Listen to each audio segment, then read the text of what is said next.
tentu misalnya dalam pangan kita impor dari Vietnam bisa atau ada, dari Thailand bisa atau ada, itu kita belum tahu. Oleh karena itu pangan ini menjadi topik bahasan yang harus kita cermati terus. Aman nggak? Kalau menurut grafik yang dibuat oleh DPS itu memang yang harus kita cermati nanti November, Desember, Januari, Februari untuk keadaan pangan. Nah itu memang siklus tahunan. Terus kita tahun lalu kita juga impor berapa atau 1,5 itu. Nah, padahal ini kita belum tahu apakah masih ada negara di sekitar kita ini yang akan mau mengekspor beras. Ini baru beras. Tapi begini Pak, itu oleh karena itu kita dengan adanya pandemi ini kita masuk pada era yang disebut patahan era. Jadi eranya patah, sehingga kita kembali lagi mundur pada hal-hal yang mendasar harus kita cermati. Nah, ini pertama. Jadi karena kita belum tahu apakah impor bisa, saya bawang putih aja. Bawang putih itu 90% impor. Nah ini pasar kita nanti bagaimana, tapi kan itu masih kita makanan pokok kan. Nanti yang kita bisa bayangkan kalau rumah makan tidak ada bawang putih, nanti rasanya. Nah kita menyoroti sekarang beras. Nah beras itu kalau di Indonesia itu 34 provinsi itu disuplai oleh 12 provinsi produsen beras. Misalnya Jawa, kemudian Sulawesi Tenggara, Sulawesi Selatan. Jadi ada 12 provinsi yang memang itu lumbung padi yang mengisi pada 3 bulan provinsi. Nah, oleh karena itu pangan ini menjadi penting untuk kita kembali lagi pada alam kita. Maka usulan ini adalah kalau kita bicara pangan, maka yang harus diutamakan adalah petani. Kita sering mendengar target swasembada jagung, swasembada beras. Tapi kalau itu swasembada, terus petani ini tambah makmur apa enggak? Miliar dolar itu mensubsidi petani kedelai dan macam-macam. Jadi negara-negara besar itu boleh mensubsidi, kita tidak boleh.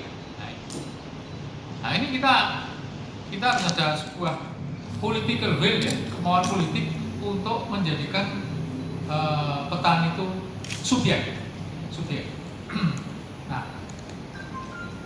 negara-negara Barat itu Pak, Eropa mengapa mau memberi subsidi pada petani?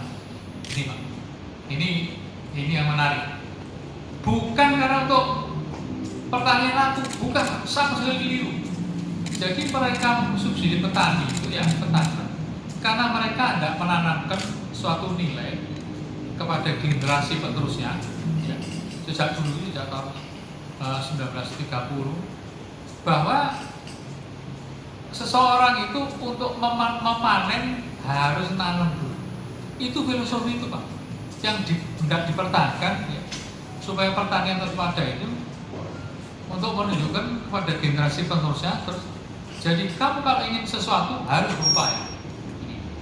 Kamu kalau ingin manen mesti nanam dulu. Nggak ada kok nanam tanpa nanam, itu nggak ada, itu berarti ngerampok. Nah, ini. Jadi filosofi itulah yang sebenarnya ada dilestarikan oleh kultur Barat ini dengan memberi subsidi pada petani. Jadi bukan karena supaya harga murah, bersaing, supaya petani untung, enggak Pak. Bukan itu efeknya. Tapi sebenarnya yang tidak dipesan daripada subsidi pada petani adalah bahwa norma pertanian itu yang kamu bisa panen setelah kamu berusaha keras menanam, itu yang tidak kita. Seperti di Batu itu, kemarin di Batu saya lihat sayur dibuang-buang itu karena ada lalu ya kan di Batu.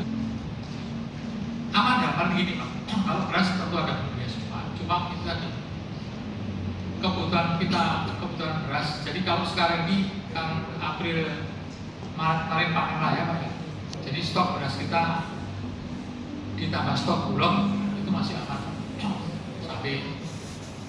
Tapi kan terus kepake kan, terus pakai sementara ini baru musim tanam, terlambat dari musim tanam, dalam 1 bulan 2 bulan. Nah, jadi pada waktu November nanti itu belum ada panen, ini stoknya turun. Itu terbuka Pak di BPS saya.